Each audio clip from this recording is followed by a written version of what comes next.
Il est 8h34, Rachida Dati est avec nous. Rachida Dati, bonjour. Bonjour. Merci. Votre liste au premier tour des municipales à Paris a obtenu 22,7% le 15 mars, contre 29,3% pour Anne Hidalgo et 17,7% pour Agnès Buzyn. Rachida Dati, est-il vrai que vous avez eu plusieurs échanges téléphoniques avec Emmanuel Macron ces dernières semaines ? Alors, Monsieur Bourdin, j'ai vu effectivement le petit papier. Oui. C'est vrai ou faux ? Non, mais je veux vous dire la réalité des choses, parce qu'au bout d'un moment... Oui, mais il vaut mieux dire la réalité. Bien sûr, mais est-ce qu'une seule fois vous m'avez prise en défaut sur même des choses, j'ai fait des interviews avec vous depuis très longtemps. C'est vrai. Et donc, je n'ai jamais été prise en défaut sur soit une trahison, soit un mensonge politique. À un moment donné, il faut dire les choses. Emmanuel Macron, je le connais depuis longtemps. Comme vous le savez, Jacques Attali, pour lequel j'ai travaillé à la Bird à Londres, quand il a eu la commission Attali lorsque j'étais garde des Sceaux, Emmanuel Macron faisait partie de cette commission. Oui. Et ensuite, quand il a travaillé à l'Élysée, il était très proche, puisqu'il doit beaucoup à Jean-Pierre Jouyet, qui est un ami intime. Et Jean-Pierre Jouyet, qui est effectivement un ami de longue date, pour lequel j'ai beaucoup de respect, qui est un grand commis de l'État, un grand serviteur de l'État. Et donc j'ai connu effectivement très bien Emmanuel Macron, aussi par le biais de Jean-Pierre Jouyet. Et d'ailleurs, quand il était ministre de l'économie, on a parlé beaucoup, vous savez sur quel sujet ? Non. La lutte contre la radicalisation, qui était un sujet, avant même qu'il soit candidat à la présidentielle. La lutte contre les inégalités à l'école. Et d'ailleurs, moi je lui avais dit, et c'est parce qu'il ne connaissait pas cet outil, notamment des PMI, la protection maternelle et infantile, et je lui avais dit, la lutte contre les inégalités à l'école, ça commence depuis la crèche, depuis l'école maternelle et l'école primaire. Et à l'époque, la gauche avait supprimé les études dirigées, les internats d'excellence et les bourses au mérite. Et je me souviens, quand il était donc dans le gouvernement de François Hollande, je lui avais dit, Emmanuel, ce sont des erreurs. Pourquoi ? Parce que c'est-à-dire que nous, c'est pas de donner, c'est de donner plus à ceux qui ont moins sur la ligne de départ. Et donc on a toujours eu des échanges de cette nature depuis longtemps. On parle politique, on parle de la France, et même, vous savez, même les manifestations qui existent aujourd'hui. Oui. Voilà. Et donc, je vais y revenir, sur la campagne municipale, bien sûr qu'on en a parlé, mais parce que moi, j'étais... Ces dernières semaines, là. Non, mais c'est pas... Oui, non, mais si. On a échangé. Vous avez parlé de la stratégie Pas adoptée du à tout. Paris. Non, parce que à aucun moment. Non, c'est pas une stratégie, Monsieur Bourdin. Ah. On a parlé de politique parce qu'effectivement, je vais vous dire, à l'époque, quand M. Griveaux était candidat, beaucoup, vous savez, nous on est parti de 8%. 8% à Paris. Et donc, personne n'avait pu imaginer... Non, mais attends, je vous explique pourquoi il faut que vous ayez... parce que c'est trop facile de dire non, des choses c'est sur pas les facile. Si, c'est facile parce qu'on dit... Moi, je veux simplement savoir... Et à l'époque, on m'avait demandé, y compris dans ma famille politique, de ne pas porter l'étiquette LR à Paris. Moi, je suis convaincue que la droite existe en France et elle existe à Paris. Et si, effectivement, on finit avec des mauvais scores, c'est que peut-être on n'est pas assez à l'écoute, on n'est pas assez clair sur nos convictions et nos engagements. Revenons, donc, très bien. Revenons. Alors, vous avez parlé, est-ce que ces derniers temps, pendant le confinement, après le premier tour, vous avez parlé... Non, mais ça, je n'ai pas à vous répondre là-dessus, Monsieur Bourdin. Mais c'est vrai ou pas ? Vous avez eu des échanges ou pas ? Oui. Non, mais moi, j'ai des échanges depuis toujours. Bon, donc vous en avez eu. Voilà. Donc vous en avez eu. Non, mais qu'on soit au clair... on n'a pas vous avez discuté d'alliance en vue du second tour. Faux. Faux ? Voilà. C'est faux ? Faux. Vous n'avez pas parlé d'alliance. Faux. Vous avez parlé de stratégie à adopter. On n'a pas du tout parlé de la stratégie municipale à Paris. Il paraît que François Bayrou aurait joué les entremetteurs aussi. Pas du tout. François Bayrou, alors pareil, François Bayrou, comment l'ai-je connu ? Je l'ai connu par Simone Veil, au moment où il était ministre de l'Éducation nationale et qu'il était en difficulté, notamment pour la gestion, c'était le début des foulards à l'école, avec des problèmes dans de nombreuses écoles. Simone Veil m'a demandé de pouvoir travailler pour lui dans son cabinet sur ces sujets.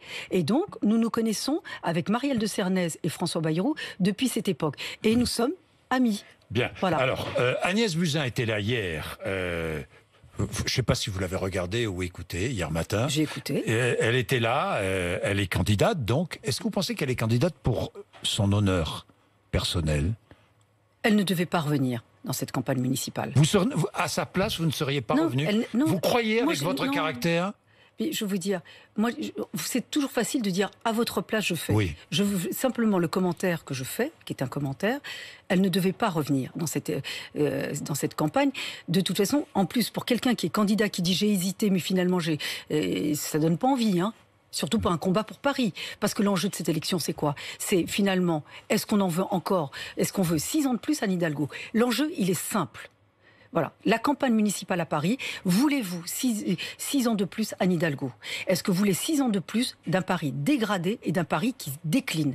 Est-ce qu'on veut ça ou pas? Est-ce qu'on veut continuer sur un Paris insécurisé, un Paris très sale, un Paris dégradé, sans vision, sans ambition?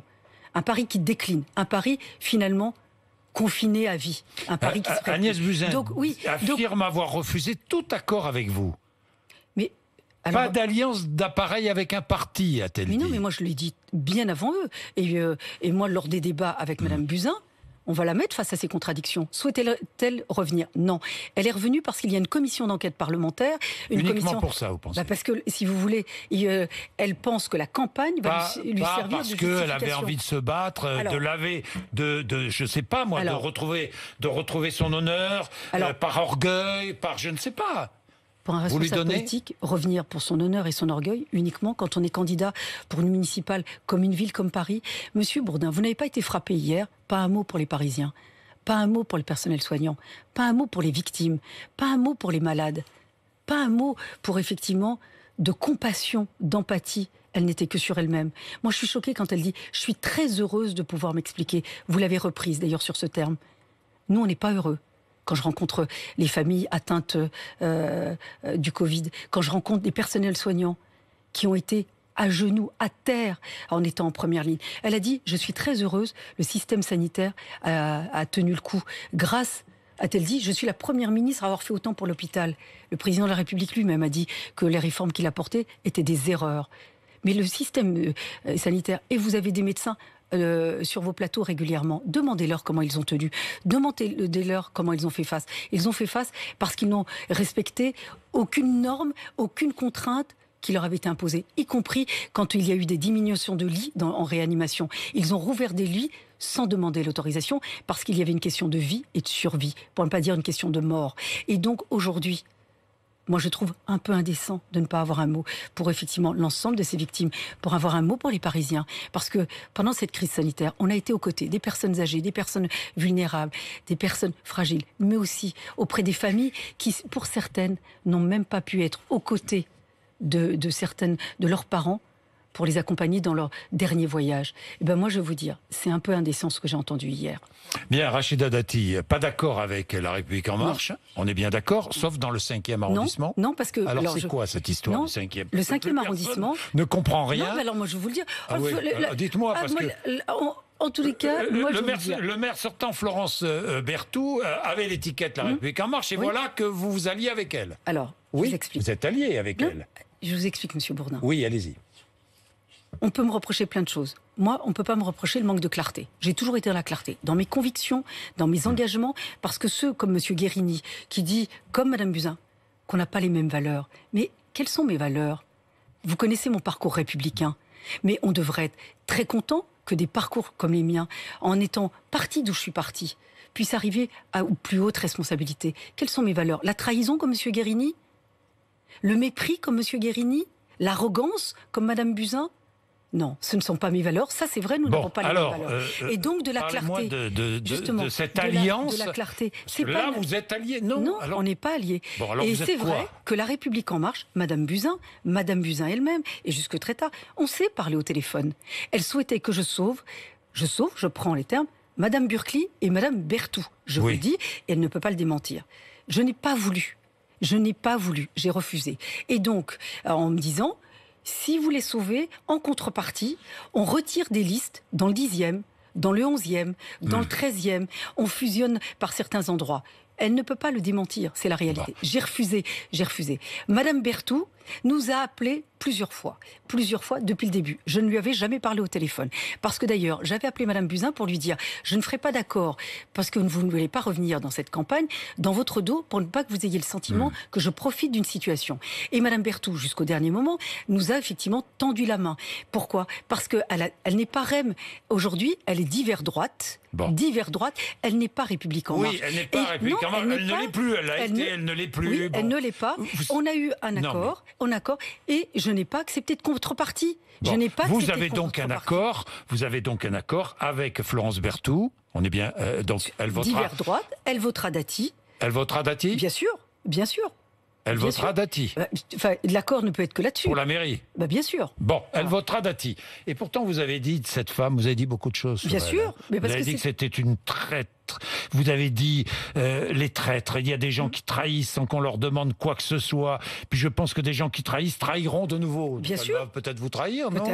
Peut-être. Ouais, Mais moi, je fais C'est ce que vous avez dit c'est un d'elle. accord. Et après, vous Oui. êtes d'accord avec elle. Bien sûr, parce que Mais c'est ça, la politique? Non, c'est pas ça la politique. C'est ça? C'est pas la politique, parce que je n'ai pas fait un accord avec Madame Berthoud, j'ai fait un accord de liste avec ses colistiers.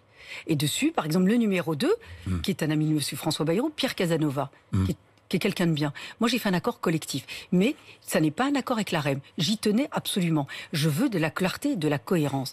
Et moi, je vais vous dire, M. Bourdin, je vais plus loin que cela. Madame Hidalgo, aujourd'hui, fait campagne pour un segment de Parisiens. Quand vous voyez qu'il y a moins de 160 000 Parisiens qui ont porté leur suffrage sur le nom de Madame Hidalgo, sur 2,2 millions d'habitants, c'est un vote par défaut. Et donc, moi, effectivement, je m'adresse pas à un segment de Parisiens. Oui. Moi, je m'adresse à tous les Parisiens. Je vais revenir à sur... tous ceux, vous à demandez... à tous ceux qui veulent qu'à Paris, ça change. Et croyez-moi, Monsieur Bourdin, et les gens ne peuvent pas en douter, si demain je suis maire de Paris, ils verront le changement immédiatement. Paris ne sera pas le Paris d'aujourd'hui. Bien, Rachida Dati, rassemblement interdit pour des raisons sanitaires à Paris avant-hier soir, à l'appel du comité de soutien à la famille d'Adama Traoré. Il y a eu des incidents à la fin du rassemblement, des interpellations. Il y avait à peu près 20 000 personnes dans cette affaire Traoré. Expertise, contre-expertise. Maintenant, on fait un parallèle avec la mort de George Floyd aux États-Unis. Non, pourquoi dans cette affaire est-ce si long pour connaître la vérité? Vous avez été garde des Sceaux. Moi, j'ai été garde des Sceaux, et je vais vous dire, je vais même bien aller en amont. Oui. J'étais conseillère de Nicolas Sarkozy, ministre de l'Intérieur. Oui. On a connu en 2005 des émeutes non-stop. En octobre, novembre. Oui. Mais Oui. sous état d'urgence. L'état d'urgence avait été déclaré, non-stop. Avec Nicolas Sarkozy, on était sur le terrain tous les jours. Parce que quand on ne règle pas une situation, quand on laisse effectivement une fracture de la société s'amplifier, s'accentuer, à un moment donné, ça vous explose à la figure. Et certains, moi je me souviens de certains responsables politiques, à gauche notamment, en disant, moi je les avais signalés, alertés, par exemple, nous à l'époque au ministère de l'Intérieur, on sillonnait la France. Il y avait des foyers qui allaient nous exploser à la figure, juste pour vous dire. Certains disaient, non mais on s'en fiche, ça vote pas. Mais si ça vote pas, à un moment donné, ils viennent vous mettre le feu là où effectivement on n'a pas réglé les problèmes. Sur cette affaire, rappelez-vous en 2005, on a eu aussi un drame de jeunes qui sont morts dans une centrale électrique. Maître Mignard, qui n'est pas de mon bord politique, il est socialiste, il était conseiller de François Hollande. On a eu cette affaire, effectivement, sur ces deux morts, ça a généré beaucoup de défiance. Transformateur électrique. Exactement. Beaucoup de problèmes. Attendez, beaucoup de problèmes. Avec M. Mignard, Nicolas Sarkozy avait reçu les familles, on a reçu les avocats. Lorsque j'étais garde des Sceaux, on a... il y a eu... Alors, ça veut dire quoi qu'aujourd'hui... Justement, je vais vous dire. Oui, alors, nous, on a souhaité apaiser. On a ouvert une instruction. Les parties ont eu accès au dossier. Ils ont fait des demandes d'actes et on a laissé la justice faire son travail. Dans l'affaire Adama Traoré, et encore une fois, je ne connais pas tous les détails de cette affaire. Tout ce que je peux vous dire. Et je suis aussi magistrat. Et j'ai été garde des Sceaux. Vous avez raison. Oui. Dans cette affaire Adama Traoré, il faut le reconnaître, c'est que dès le départ, l'affaire a été mal emmanchée. Pardon Par qui? Par la police, la justice? Non, parce qu'il y a eu d'abord des déclarations du procureur. Ensuite, il y a eu des expertises dont on n'a pas eu connaissance tout de suite. Ensuite, dans les expertises, il y a eu des expertises contradictoires, pas au sens juridique du terme, au sens contradiction du terme. Des médecins renommés. Certains disaient que c'était effectivement une mort par asphyxie, d'autres ont dit que c'était lié à une pathologie, et donc tout ça a généré beaucoup d'opacité, beaucoup de défiance. Est-ce que le plaquage ventral exercé par les policiers et gendarmes, qui est dénoncé, doit être interdit? Moi, je pense qu'à un moment donné, il faut revoir la doctrine. Moi, je ne vais pas vous dire est-ce que ça existe. Je ne vais pas vous dire que le plaquage ventral, c'est une technique d'interpellation. De toute façon, le Code de procédure pénale donne un cadre pour les actes, pour les policiers, pour les interpellations. Ensuite, c'est des pouvoirs d'appréciation. Ensuite, il peut y avoir une faute, ou ça peut aller plus loin. Tout ce que je peux vous dire, vous savez, l'histoire des États-Unis et celle d'en France... Vous faites une comparaison entre ce qui se passe aux États-Unis. Ça n'est pas la même histoire. Mais pour que ça suscite une telle émotion partout dans le monde, c'est qu'à un moment donné, il faut s'interroger. Et d'ailleurs, on parlait tout à l'heure des échanges. Moi, j'ai parlé à Emmanuel Macron depuis très longtemps de ce qui se passe dans nos quartiers populaires. Cette fracture, elle est profonde et depuis longtemps. Vous pourriez devenir ministre d'Emmanuel Macron au passage, comme ça, puisque vous avez franchement, alors je vais vous dire. Non, je vous dis oui, ça mais comme ça parce qu'on parle beaucoup de rassemblement. D'abord, il ne me l'a jamais proposé. Mais il ne l'a jamais proposé. Et je vais vous dire, moi, mais moi, je n'ai jamais rien demandé à personne, et encore moins à Monsieur Macron. Donc je suis très à l'aise. Simplement, je l'alerte, et moi, je lui ai toujours dit des choses, y compris parfois très désagréables, sur effectivement des choses dont ils ne tiennent pas compte. Regardez. Le racisme, le racisme dans les forces de l'ordre, vous y croyez ou pas? Parce que c'est un corps, les violences policières. Moi, je vous dis. Oui, il y a peut-être un peu de racisme comme partout dans notre société. Pourquoi je suis devenu magistrat, d'après vous, Monsieur Bourdin? Allez-y. Et vous connaissez mon histoire. Je connais votre histoire et votre parcours. Et vous connaissez mon histoire familiale. Oui. Et vous connaissez mon histoire de la cité dans laquelle j'ai vécu. C'est pour ça que quand M. Guérini, du haut de sa gauche strauss-kahnienne, me donne des leçons, qu'il se les garde et qu'il se les applique. Moi, je viens de très loin. Donc, si je suis devenu magistrat, c'est que j'ai compris que l'état de droit était aussi une protection. Vous avez souffert du racisme, vous? La question n'est pas moi, et ça n'est plus moi aujourd'hui. Dans votre famille, on a souffert du racisme de la police? Je suis devenu magistrat parce que je me suis dit, notre protection, c'est l'état de droit. Et donc, vous voyez, hier, en venant ici, j'ai une sœur qui vit à Londres. Et on discutait ça, et elle me dit, mais tu sais, Jean-Jacques Bourdin va t'interroger là-dessus, sur le racisme. Et je lui dis, écoute, tu sais, je ne peux pas répondre en disant que la France est raciste, c'est faux. Je ne peux pas dire que la police est raciste, c'est faux. Et je les défendrai toujours. Toujours, je vous le dis, qu'il y ait des dérives individuelles, c'est une chose. Ce corps est un corps extrêmement contrôlé. Et donc, elle me dit, d'accord Rachida, mais il y a une chose.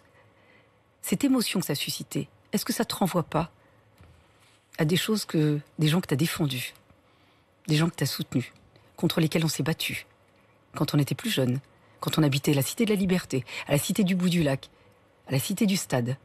Est-ce qu'il n'y a pas des choses qui te reviennent en mémoire, Rachida? Nous, on ne dira pas... Nous, on est... Qu'est-ce qui vous revient en mémoire, alors? Et donc, j'ai défendu... Parce que j'ai défendu... C'est pour ça que quand je vous dis sur la... Rachida, qu'est-ce qui vous revient en mémoire? Moi, je vais vous dire, c'est pas ce racisme-là dont il faut parler. Et ça n'est pas ma situation personnelle. Et donc, des choses me sont revenues en mémoire. Et ce que je veux vous dire, les Français ne sont pas racistes. Il n'y a pas de racisme d'État. Mais le racisme existe en France. Et il y a un racisme visible, celui qui est lié à l'origine ou la couleur de peau. Dites-moi les contrôles aux faciès, il faut... Justement, quand j'étais procureur de la République, bien sûr que ça existe. Il faut mettre fin. Moi, j'ai donné des réquisitions, je contrôlais. La justice doit contrôler. Parfois, on donne des réquisitions de contrôle, d'identité, sans contrôle. Mais il y a un racisme qui est encore plus pernicieux. Le racisme social, Monsieur Bourdin. La crise des Gilets jaunes, c'est quoi? Effectivement, problème de pouvoir d'achat. Vous ne croyez pas qu'un racisme social vis-à-vis des gens, ce qu'on appelle les petites gens, qui ne sont pas petits, au contraire, et qui avaient effectivement des manifestations pour le pouvoir d'achat. Mais ces gens-là, on les humilie, on ne les considère pas, on les traite mal. Et on en a eu tant besoin pendant cette crise sanitaire. C'est pour ça que j'avais alerté aussi de ce gouvernement. Attention à l'humiliation, à la non-considération et l'arrogance. Et là, vous vous rappelez, on disait la convergence des luttes. Là, il y a une convergence des crises. Et la crise sanitaire va laisser beaucoup de traces. Vous êtes inquiète, là? Je suis très inquiète. La crise sanitaire va laisser beaucoup de traces. Beaucoup. Pourquoi? Beaucoup vont être au tapis avec un chômage de masse qui va se créer. Et pas forcément très en haut. Tous ces gens-là. Et c'est pour ça que cette mobilisation va bien au-delà que simplement une mobilisation contre le racisme. C'est bien au-delà de cela. Et quand j'ai été garde des Sceaux, j'ai pris des politiques de lutte contre le racisme, de lutte contre l'antisémitisme, de lutte contre toutes les formes de discrimination, y compris sur l'orientation sexuelle.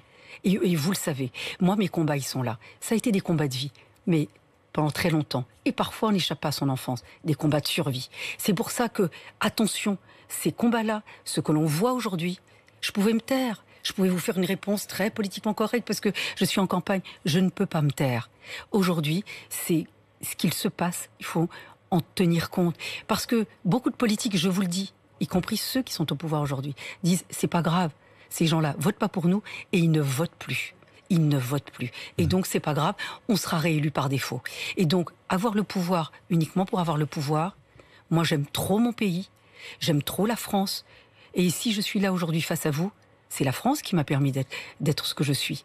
C'est la France qui m'a permis d'être à votre table aujourd'hui. Alors attention de ne pas perdre définitivement ce que la France a de mieux en elle. Et donc, ce qui se passe, au-delà de l'affaire Adama Traoré, c'est un sujet d'ensemble qui concerne nos gouvernants qui concerne nos gouvernants. Et d'ailleurs, pour Paris, je vous le dis, les territoires perdus de la République, ils existent au cœur de Paris. Ça existe au cœur de Paris. Et la population dont je vous parle aujourd'hui, le nord et l'est de Paris, oui, Madame Hidalgo, s'en fiche. Les gens qui sont parqués, maltraités, dans des conditions insalubres, dans le nord et l'est de Paris, dans le parc social, ils ne votent plus. Donc elle s'en fiche. C'est pas grave, c'est une reconduction, c'est une tacite reconduction. Moi, je dis à ces Parisiens, je dis aux Français, je dis aux citoyens, mobilisez-vous. Je ne soutiendrai pas les appels à l'émeute, les appels à la violence. Nous, on s'en est sortis sans émeute, sans violence. Simplement en défendant l'état de droit. Ces mobilisations, ils veulent un état de droit. Ils veulent de la considération. Ils veulent du respect. Il faut arrêter avec l'humiliation, l'arrogance et effectivement, finalement, ce racisme social. C'est un sujet qui nous concerne tous. Merci Rachida Dati d'être venue nous voir ce matin sur RMC BFM TV. Il est 8h54.